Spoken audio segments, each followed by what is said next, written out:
Okay,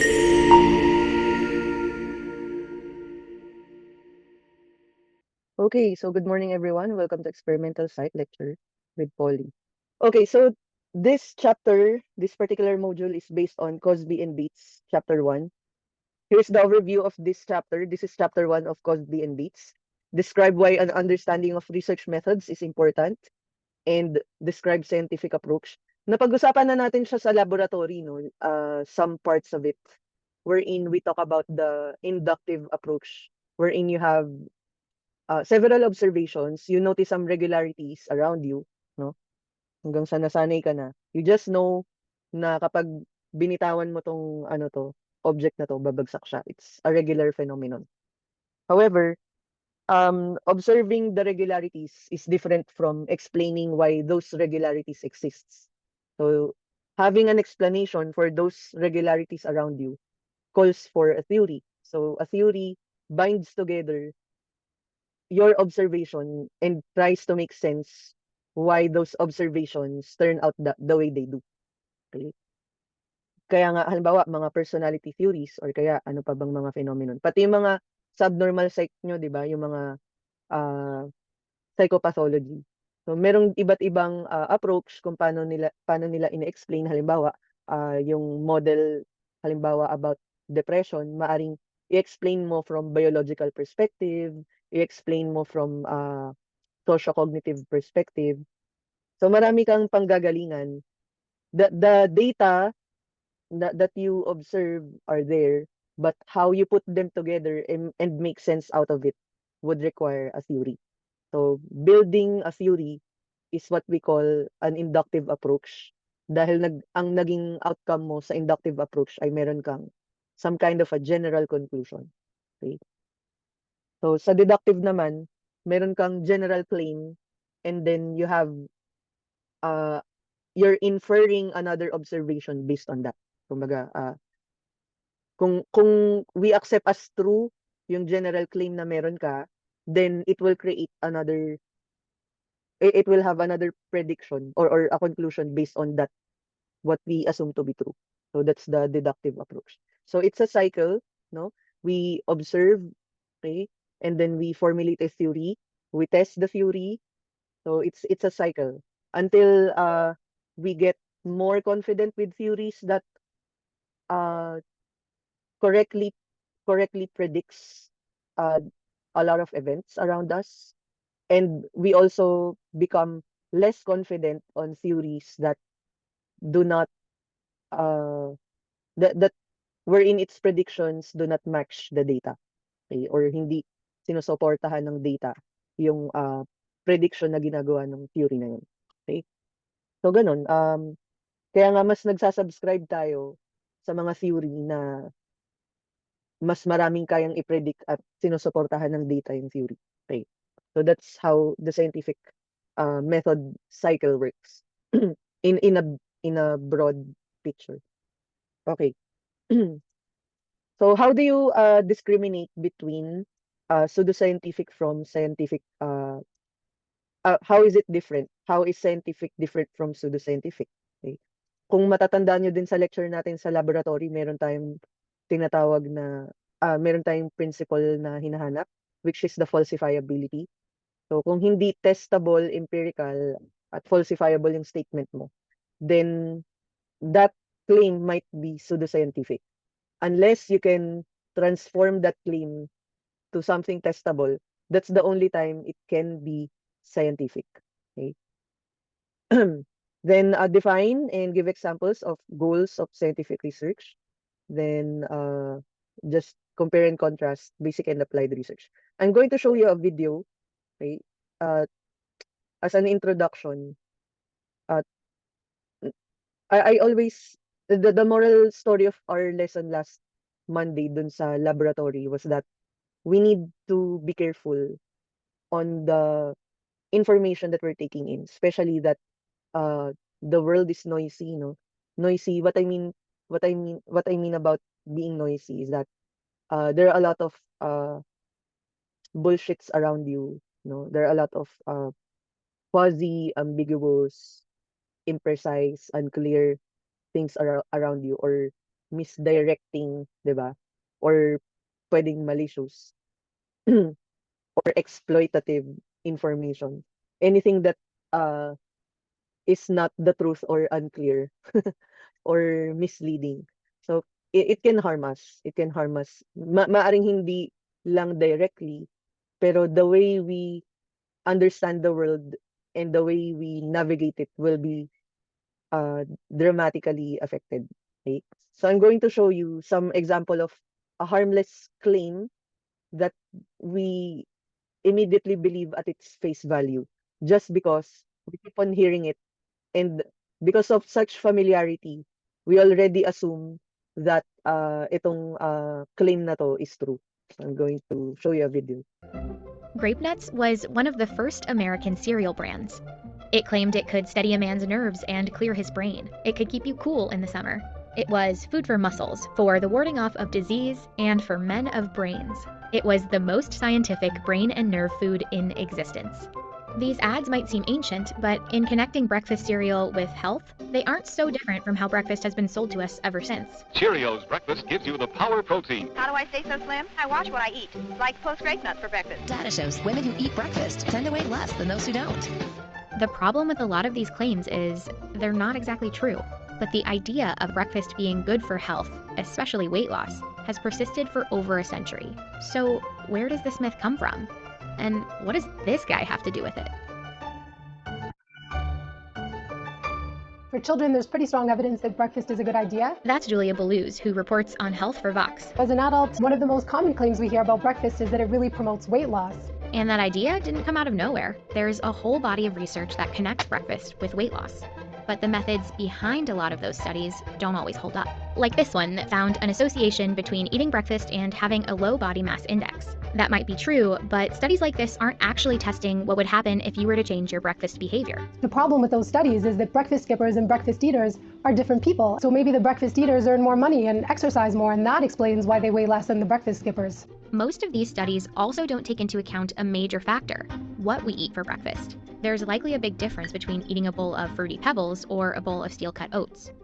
There was even a study of studies that tried to answer the question, does our best research on breakfast prove that it helps with weight loss?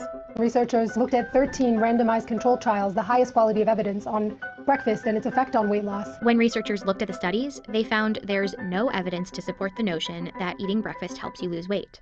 And they found that breakfast might even have the opposite of the desired effect. In some studies, people actually gained a little bit of weight when they started to eat breakfast. So if the available science doesn't actually support this idea, why do we still believe eating breakfast is a healthier way to live? Well, it has a lot to do with these guys. Before they got into cereal, Dr. John Harvey Kellogg and his brother, Will Keith Kellogg, ran a family business, the Battle Creek Sanitarium. It was a wellness center, a place where the wealthy could go for what they called biologic living. It included things like salt glow baths, light treatments, and strange-looking exercise machines. It was there, in 1898, that John Harvey came up with cornflakes as a way to curb indigestion. But he was also an extremely religious doctor who believed masturbation was a carnal sin, and he prescribed a bland diet, including cornflakes, as part of the cure. In 1906, John Harvey's brother, Will Keith, took cornflakes and mass-marketed them to the world. By 1917, Good Health, a magazine edited by John Harvey Kellogg, wrote, "In many ways, the breakfast is the most important meal of the day." With claims like this, cereal makers solidified the idea of a healthy breakfast. It repairs and sustains all body tissue. It's part of your good breakfast. And today, a lot of the science cited in cereal commercials has a similar source. Part of a good breakfast. Take a look at the small print on these studies. This one concludes breakfast skipping is not good for managing weight. It's funded by the Kellogg Company. And this one found breakfast skipping had other health costs, like high cholesterol. It's funded by another major breakfast maker, Quaker Oats. So, knowing all this about the slippery science of breakfast, should we still be eating it? There's little evidence that it's a great weight loss strategy, but that doesn't mean breakfast is bad. For a lot of people, breakfast isn't pointless. It can be a good time of day to stock up on vitamins and nutrients. But for the rest of us, it's up to you. That means if you're a breakfast eater, like Julia, you can carry on. And if you're a breakfast skipper, like me, don't worry, the best science we have suggests we're probably just fine either way. Okay, so the moral of the story here is malinaw naman no na not all the things we hear for the most common claims that we assume to be true, kasi maliit pa lang tayo, nadidinig na natin yan, di ba? And sometimes we no longer question things, especially as trivial as having breakfast. Pero ngayon kasi medyo maraming na ding ibang mga fad diets. They come and go and they get revamped and all.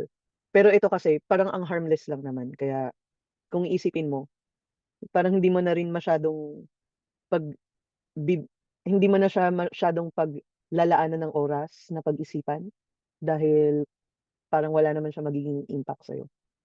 Pero yan kasi something that is concrete na ano no, this is just an example of many other things that we can overlook and not question na dahil madalas nating nadidinig. Kaya ang stance na pino-point out ko sa inyo is we can always question things that we assume to be true or we just, hear often and we think that it's probably true.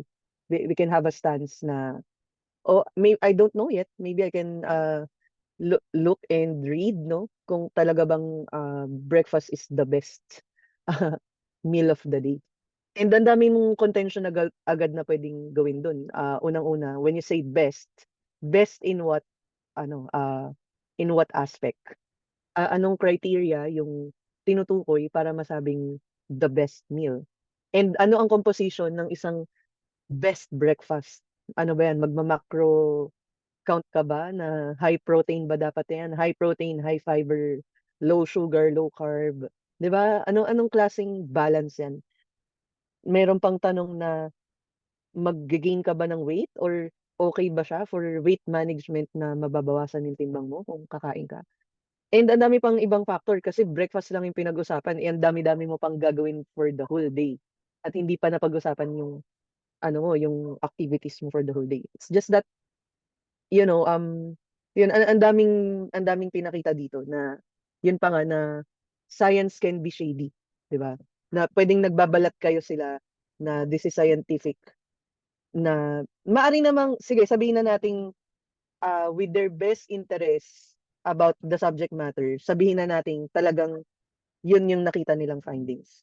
Yun nga lang, hindi mo rin kasi maaalis sa isip mo na kung yung sila yung nagpondo, ano ba yung interest nila na i-promote? Siyempre, ang ipopromote nila is mag-consume yung tao ng breakfast. So nakita nyo naman, di ba? Na nakita daw nilang finding na in favor sa kanila yung result. Kaya ang science, technically, dapat ano siya, agnostic siya, wala siyang pinapanigan na kampo. Okay? Kumbaga, dun lang tayo sa kung ano talaga siya.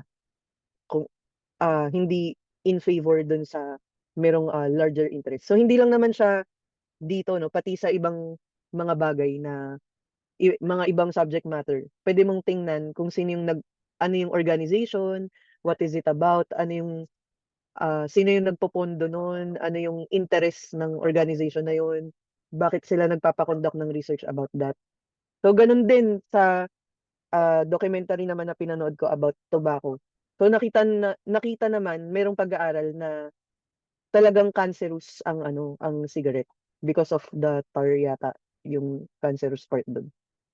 So ang ginawa ng media, yung mga tobacco companies doon, nilagyan nila ng marami pang research to dilute that particular finding na tinetest pa nila. Ang dami nilang ginawang studies na maraming iba pang factor. And then natabunan na yung idea na cigarette itself is cancerous or yung component ng cigarette yung cancerous. Yun, kumbaga, kung ganun ka-noisy yung environment mo, ang hirap talagang ma-discern, no? Parang ano pa ba yung safe na paniwalaan na parang sa mundo ngayon, ang daming magi-intend na mamanipulate ka or ano yung term natin sa Tagalog, kunin yung loob mo, 'di ba? Sa mga bagay na it sounds like parang harmless, but we don't know that like in the long run, 'di ba? Yun pala, for their benefit, kung pinaniwalaan mo yun, makaka-benefit sila, kikita naman sila dun. Eh ikaw, anong benefit nun sa'yo? Yeah, so like when we see what we see on TikTok or actually hindi naman nagti-TikTok pero I'm assuming na may mga ganong videos na merong mga naglalagay na psychologists, sciences. Kaya don't trust big firm companies. Oh, wrong lesson. Yeah, well, hindi naman yun yung main point but possible, 'di ba, na meron silang agenda kung ano yung mga pinapakalat nila na mga research. Okay? Okay, so hindi hindi ako conspiracy theorist, no? Baka kasi yun yung iniisip ko. Pero ang point lang natin ay minsan merong agenda yung pagpondo ng research. Kaya dapat titingnan din natin sino yung gumawa nun or sino rin yung nagpondo. Okay. Sa mga research articles makikita naman yun kapag sa acknowledgement section sa dulo kung sino yung sponsor nung study. Okay, so there are many ways on how we know things and not everything ay through scientific method. So lahat naman ng mga nakalista dito para sa akin importante sila sa atin, no? Hindi naman tayo in the first place hindi naman tayo makakapag-formulate ng makakapagsimula ng scientific method without our informal observations about the world, without our other sources.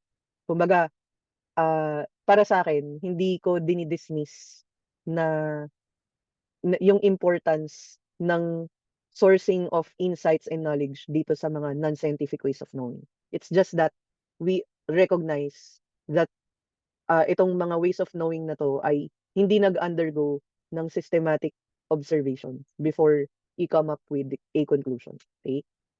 So, hindi ibig sabihin meaningless yung insight na makukuha natin dito. Hindi rin ibig sabihin na walang kwenta, walang value yung mga insight na makukuha natin dito sa different ways of knowing na to. Okay? So, one is our intuition or kaya yung belief natin. So, ang intuition natin, pwede mo siyang ma-develop, no? Kapag marami ka ng background knowledge, especially sa mga experts, ito nga, sa mga authority. Kasi dahil aral na talaga sila, marami, they are well-trained observers. Yung intuition nila are sharper than ours. Pero let's say intuition on its most basic level sa lay people, very useful sa atin yan. Kaya nga tayo nag-evolve as ganito ng humans na ang daming creation, no? Kasi yung intuition natin nakatulong sa atin kung paano tayo nag-adapt, 'di ba? Hanggang ngayon naman yung intuition na meron tayo kahit hindi tayo tinrain to do things, we can protect ourselves from harm, 'di ba? Na meron tayong nade-detect na is there a threat around you? Is it not a threat? So we need intuition for it. So, yung makikiramdam ka sa bagong social environment, kailangan mo ng intuition mo, 'di ba? So yun nga lang ang limitation ng intuition, syempre hindi naman porket yun yung lay theory mo tungkol sa isang bagay ay yun na yun. Syempre dapat eventually pwede mo ring i-test yung belief na yun from time to time or from one event, 'di ba, na ma-challenge yun. Okay? Another is consensus. What if yung belief mo ay shared sa karamihan? Lahat ng tao sa paligid mo, same kayo ng paniniwala na kapag nag-rain dance kayo, ay uulan. Na ang cause kung bakit umulan ay dahil nagpe-persevere kayo mag-rain dance. Okay? So, kung iisipin mo, it you must be right, 'di ba? You must be right kasi sa lahat ng tao sa paligid mo or majority sa mga taong nakapaligid sa iyo or the most influential people around you, naniniwala sa idea na 'yon, 'di ba? Halimbawa, naniniwala tayo dati na the earth is flat. So, kung tutuusin, kung hindi mo na questionin, okay na tayo doon unless nagkaroon ng some kind of evidence against it, right? Kaya nga importante yung stance na open-minded tayo na mag-entertain na kung merong evidence that is against on the things that we believe, kailangan open tayo na mag-entertain na posibleng may iba pang mas akmang explanation. Okay? And then, what else? Authority, nabanggit na natin. Very important ang authority, no? Kasi sila nga, trained observers na sila. Halimbawa, mga doktor, di ba? Mas precise yung kanilang knowledge, ang kanilang mga know-how on what to do, on what to what to dismiss, or what are the things that should be taken seriously. So we rely on them a lot. But sometimes meron din namang limitation ang authorities, dahil meron naman tayong sariling mind. Pwede nating questionin kapag sa tingin natin mukhang hindi reasonable, or sa tingin natin hindi siya consistent with the other things that you know to be true, or hindi siya consistent sa ibang mga bagay na na-establish na. Okay? What else? Casual observation. We're reliant on casual observation. Hindi naman tayo makaka-operate ng ating day-to-day operations without that. And casual observations are also important in theory building. Okay? Yun nga lang, hindi pwedeng pagbasihan ang casual observation on our uh, on the way we view life in terms of what we accept as the truth. Okay? Then we also have informal logic, our everyday reasoning. So these are the non-scientific ways of knowing, not necessarily not valuable or not meaningful. Okay? Para sa akin, they are all meaningful. Especially yung pati yung pagre-reflect mo, no? Yung philosophical reasoning mo, napaka-importante niyan. Introspection. Okay? So, pwede nating i-add dito, introspection. Ang dami nating magiging insight just by reflecting. Okay? So, there are different principles of scientific method. One is that it should be empirically testable. When we say empirical, we need data, we need observations. And when we say empirical, meron tayong malinaw na sukatan, meron tayong malinaw na understanding sa units of measurement na ginagamit natin. Explicit tayo what we mean about explicit tayo sa definition kung ano yung tinutukoy natin for it to be empirical. Kasi kung sa definition pa lang, hindi na nagtutugma pala yung tinutukoy nyo, hindi siya, mahirap mag-compare ng orange from apples. Diba? Oranges from apples. Kaya kailangan malinaw muna yung definition at merong consistency in order for us to be coherent sa pag-build up ng ating observations. Another principle of scientific method is that it should be replicable. Kailangan kung ano yung na-observe natin kung sa isang claim, for it to be reliable, or rather for us to be confident with the claim, kailangan yung empirical data natin ay paulit-ulit nating makikita na same lang yung pattern. Okay? Irregardless of who is the researcher, irregardless of who is the sample, we need to observe the same thing over and over again. Okay? Objective, this is well connected to empirically testable kasi we cannot test something that is not objective. Okay? Kaya ko siya nabanggit dito. So, we say it is objective when it is clearly defined, and we need data. Okay? Clearly defined assumptions, concepts, and procedure. And we need to undergo testing of those data. Okay, next is transparency. The claim should be verifiable. When we say verifiable, kung ano yung ginawa mong halimbawang procedure, kung ano yung ginawa mong analysis, kailangan kapag may, let's say, auditor or third person who's going to do it, or who's going to check, no? Ayun, kailangan merong opportunity, kailangan possible na ma-check ng third person na outside the research group yung kung ano yung ginawa mo. Na kapag tiningnan nila, mag-agree sila na accurate or tugma nga yung ginawa mo sa nireport mo. Okay? For it to be verifiable, it has to be transparent. Lahat ire-report mo. Lahat ng instrument babanggitin mo. Lahat ng items na ginamit mo, ire-report mo. Kung ano yung procedure doon, sasabihin mo. Kung ano yung response format, sasabihin mo. Kung ano yung instruction mo, sasabihin mo din. Lahat ng bagay na ginawa mo, kailangan pwedeng ma-verify ng iba. And the only way to do that is for us to be transparent. Okay? open yung books mo, pwedeng questionin at any time na kahit na sino. Okay? Kahit authority pa yan, kailangan pwedeng merong magtumingin kung merong error. Okay? Halimbawa na lang sa election, 'di ba? Kung hindi, parang ang pangit ng example na yun. Sa government, 'di ba? Sa government, kailangan may check and balance. Transparency is uh, important for uh, the people to be able to verify kung talaga bang tama ang ginagawa, 'di ba? So that's just one example. Falsifiability, testable contradicting hypothesis. Ito na yung main very very important component, very important principle no ng scientific method. Kung kaya nating mag-imagine ng uh, complement dun sa prediction. Halimbawa, meron kang claim na all swans are white.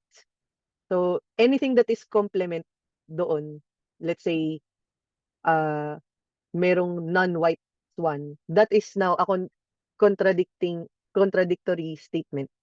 Kailangan, ngayon, the hypothesis statement can be framed in a way na we're now looking for non-white swans in order to entertain the possibility that this claim might not be true. Okay? We need to be open to that. And to be open to that, we need to have verifiable statements that will tell us that we are possibly wrong. So that's falsifiability. That we're possibly wrong in our prediction. Lagi lang yung bukas na makritik or bukas na mabasag. So unless, kumbaga ito ngayon yung pinaniniwalaan natin dahil ito yung na-observe natin sa ngayon. Kumbaga, we do not know any better. Ito lang yung kakayanan natin na ma-observe natin ang isang bagay. Pero, by the moment na meron na tayong ibang kakayanan na mag-discover pa, mga ibang means na mag-observe ng iba pang mga bagay, maghahanap tayo ng something that would contradict our current plausible explanation na hinuhold natin about the world. So, kaya napaka-importante nitong part na to. So, hindi pwedeng mag-stick ka sa claim na hindi siya mapapalsify. Unless faith-based. So, that's an exemption, no? Ang exemption doon yung faith-based belief. Okay? So, let me just clarify that. So, labas na sa realm ng science yan na kung faith-based yan, syempre, as the term implies, you're no longer looking for something outside of it. Okay? Yun na yun para sa'yo. Okay. Next, logically consistent or coherent. Hypotheses are aligned with assumptions and conclusions based on observations are logically consistent. Okay. Ito rin madalas tong na-overlook kasi medyo mahirap siya dahil halimbawa na lang no, meron kang data, meron kang observation. Tapos yung conclusion mo ay nag-jump way beyond your findings. So pag ganun, hindi mo fina-follow tong part na to kasi hindi naman sinasabi ng data mo yan, pero yan yung naging interpretation mo. Okay? And the hypothesis, for instance, should follow what the theory is saying or what the arguments are banking on. Okay? Okay, next. So yun yung principles of scientific method. It should be empirically testable, it should be replicable, should be objective, it should be transparent, falsifiable, and logically consistent and coherent. So some ideas related to scientific approach and some practices around the scientific community.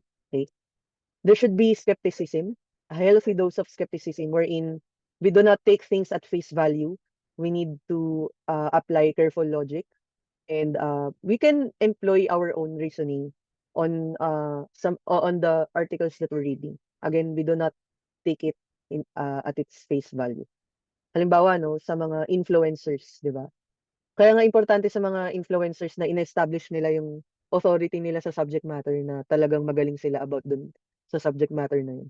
Yun nga lang, hindi naman tayo blindly nagfa-follow sa lahat ng sinasabi nila.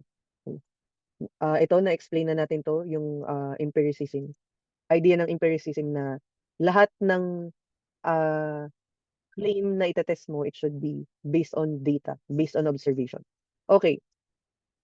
When we say data plays a central role, naka-anchor yan sa empiricism. When we say scientists are not alone, we recognize the fallibility of humans. And scientists are humans. Meron silang, let's say, motives. Maaring susceptible pa rin sila sa tinatawag na confirmatory bias. Okay?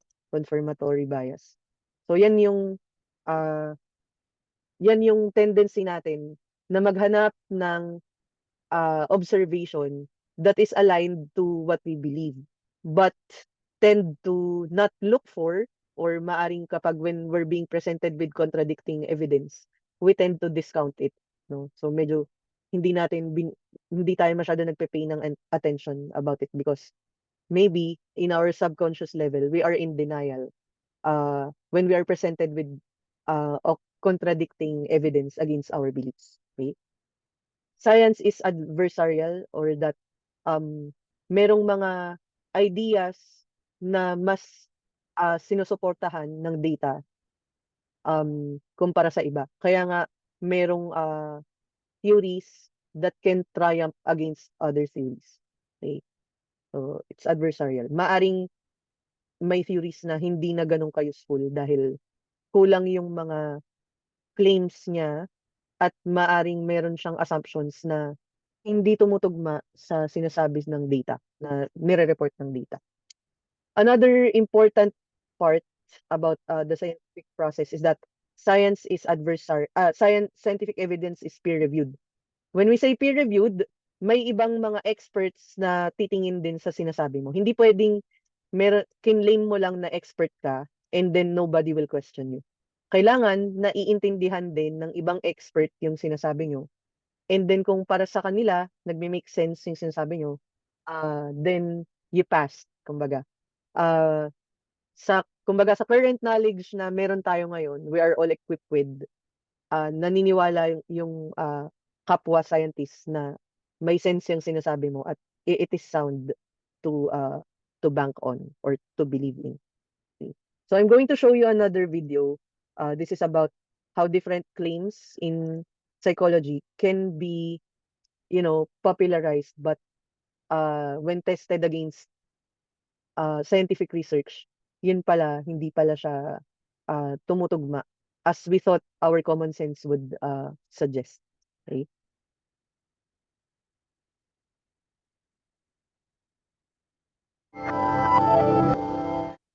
You've probably heard someone say that listening to Mozart makes you smarter, or that they have a photographic memory. But that's just not the case. Using the power of scientific research, let's bust some popular misconceptions about memory, intelligence, and your brain. If somebody tells you listening to classical music increases your intelligence, tell them to take it back. In one study, participants listened to either a Mozart sonata, verbal instructions, or silence, and then did parts of an IQ test. Those who listened to Mozart did perform better in spatial reasoning tasks. But this enhancing effect of music, also known as the Mozart effect, is only temporary. It wore off in less than 15 minutes. Subsequent studies have found that the Mozart effect only works for short periods when people enjoy the music, and it doesn't work when the major chords are replaced by minor chords. If you hear that someone has a photographic memory, don't let it strike a chord. There's no scientific evidence that we can remember things so insta-good that our abilities mimic a camera. People may have eidetic memory, where they have an exceptional ability to process and organize information very efficiently, but this isn't the same as having an image in your brain. In one study, researchers showed that mental representations about photographs aren't encoded the same way that photographs are recalled. It's not possible to view a picture in your brain just as you observed it. If you do want to think like the Flash, crossword puzzles and brain games aren't the way to do it.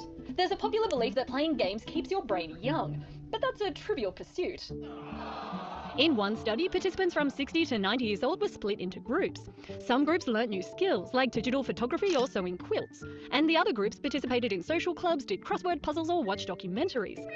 Those who learnt new skills and applied them to something creative, like photography or quilting, showed the greatest improvements on memory tasks after 3 months. If you're looking to stitch up a higher score on a multiple choice test, thinking your first guess is always your best isn't so smart. Pretty much all research on sticking with your initial hunches suggests that most answer changes are from incorrect to correct, and people who change their answers usually improve their test scores. It's said we buy into this myth, sometimes called the first instinct fallacy, because it feels worse to change a correct answer to an incorrect one.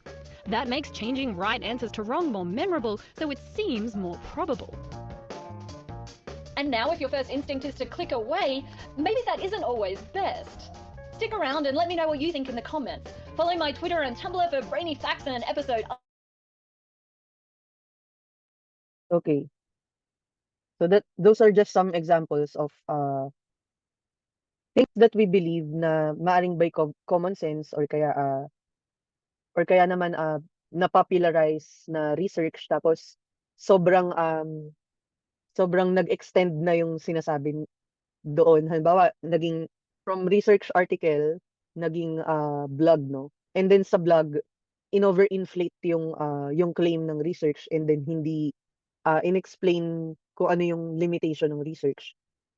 Katulad ng mga ganun, pag na-overinflate siya or kaya naging misleading na siya, maaring ano tayo, ba tawag dito? Ma-confuse na tayo sa kung ano ba talaga yung sinasabi ngayon ng research. Kaya we need to always have critical eyes and ears whenever we encounter yun ng mga nakikita natin sa social media na science says, psychology says. Kumbaga, sabihin na natin meron naman talaga silang pinaghanguan na reference kung paano nila nasabi yun. Pero we need to scrutinize kung nasaan lang yung limitation nung claim. Kasi for sure, merong hangganan lang yung claim na yun. Kumbaga, katulad nga nun, yung sa Mozart effect. Sa research pala, ano lang siya, ang tinutukoy niya lang is yung temporary bump about the, perhaps it's not the IQ, perhaps it's that the, perhaps it's that people feel more concentrated at that moment that kaya nagkaroon sila ng improvement in the spatial reasoning task, no? At not particularly improvement in the long term na mas naging magaling sila, 'di ba? Katulad lang ng effect na yun that of course, if we're going to exploit that, if it were true, na di sana nakinig na lang tayo ng nakinig ng Mozart to ano no, to work our way to graduation. So, lahat ng mga naririnig natin na may kinalaman na merong reference naman daw yung research, magandang gawin natin ay tingnan natin kung saan nanggagaling yun, okay? So, the moral of the story of that video, we need to evaluate the claims, okay? Kumbaga tama naman siya in its own right with specific parameters. Pero anything beyond that might be wrong, okay? So, we need to evaluate claims. Una, kung testable ba siya in the first place or meron lang siyang ginagamit na circular kind of reasoning, okay? Sample of circular reasoning. Ano siya, mabait siya kasi mabait siya eh. Okay? So, yun yung example nun.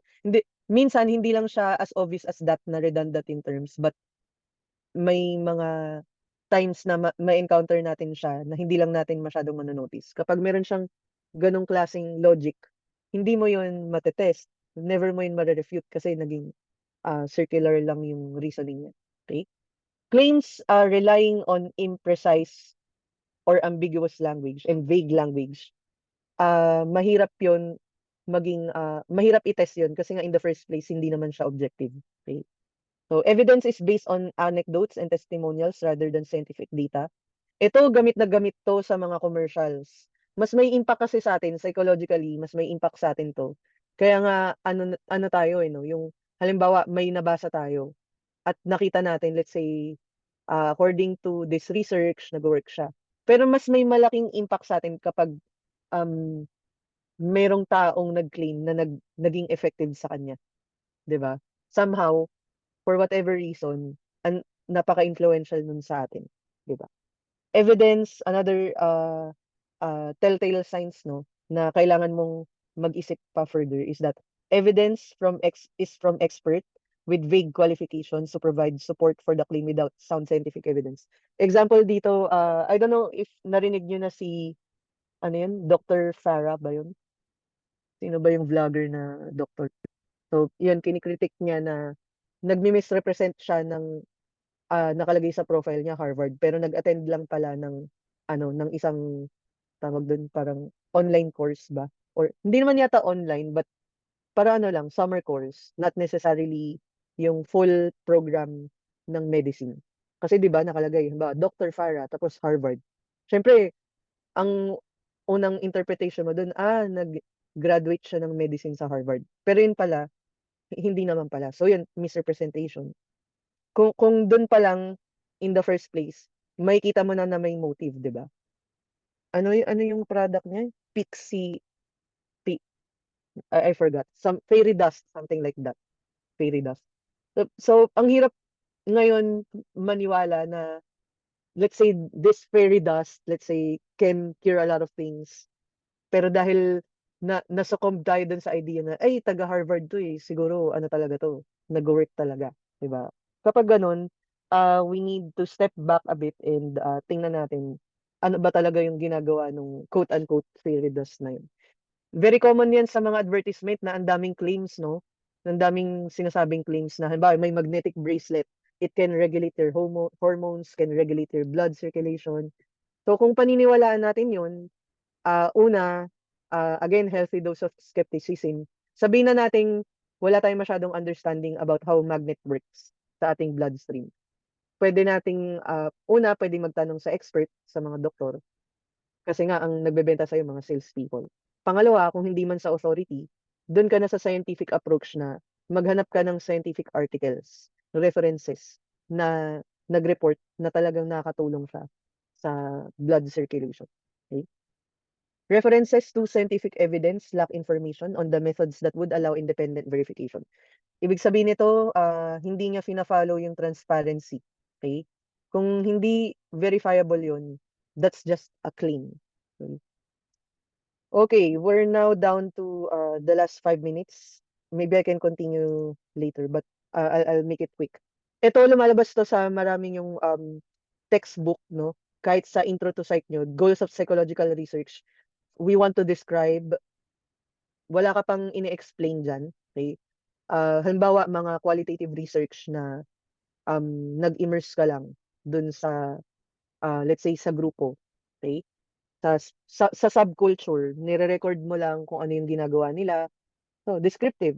Wala kang assumptions diyan, okay? Understanding, ito naman, maaring sinusubukan mo ng magtagpi-tagpi ng mga events. Sinasabi mo, I observed this, and at the same time, I also observe this. You can form speculation as a product of that form of understanding, no?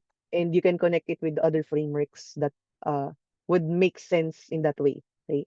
In prediction naman, ito, you're now using empirical data and connecting their associations. Meron ka nang ginagamit na causal reasoning dyan. Wherein, let's say, you're saying na one event precedes the other. And then explanation, ito, prediction din siya, pero meron kang added layer as to why those relationships exists. Okay? Exist. Okay.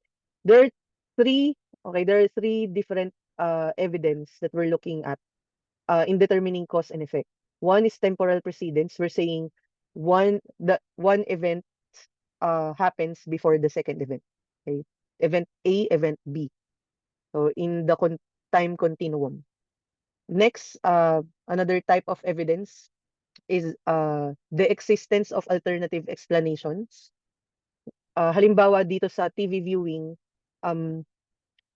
predicting aggression. If your claim is that watching violent videos will lead to more aggressive behavior, you need to rule out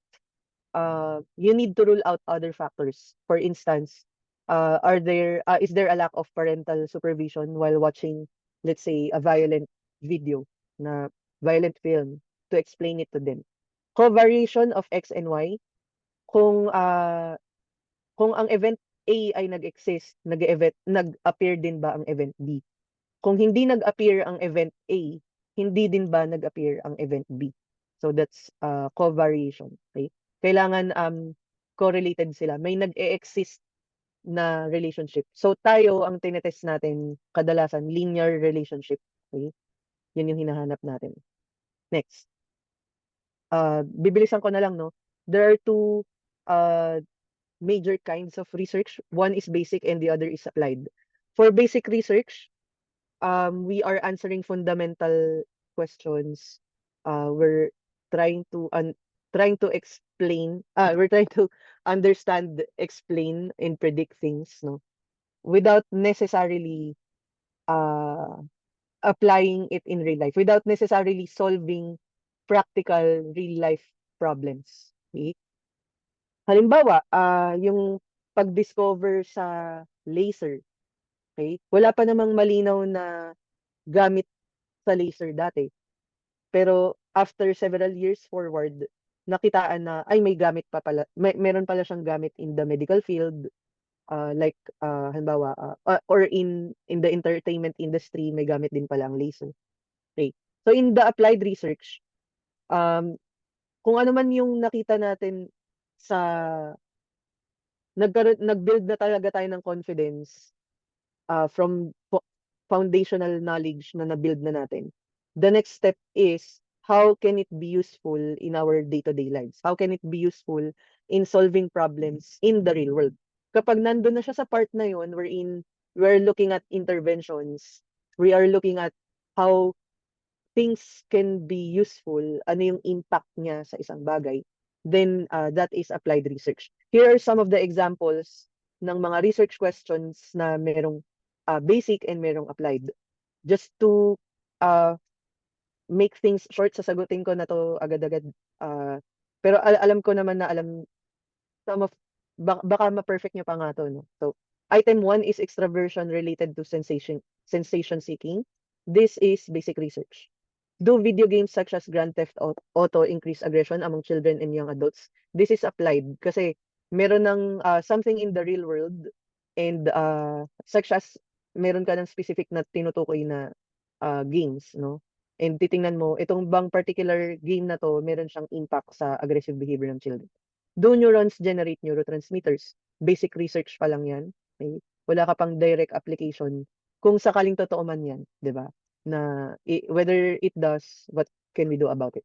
Does memory process visual images and sound simultaneously? So that's basic research, fundamental question. How can a city increase recycling by residents? This is very practical. This is applied research. Which strategies are best for coping with natural disasters? Ito, applied research din siya kasi tinatanong na natin among the existing strategies ng problem solving for a particular issue, ano yung pinaka, let's say, cost effective, ano yung pinaka plausible. So, nasa applied research na yun.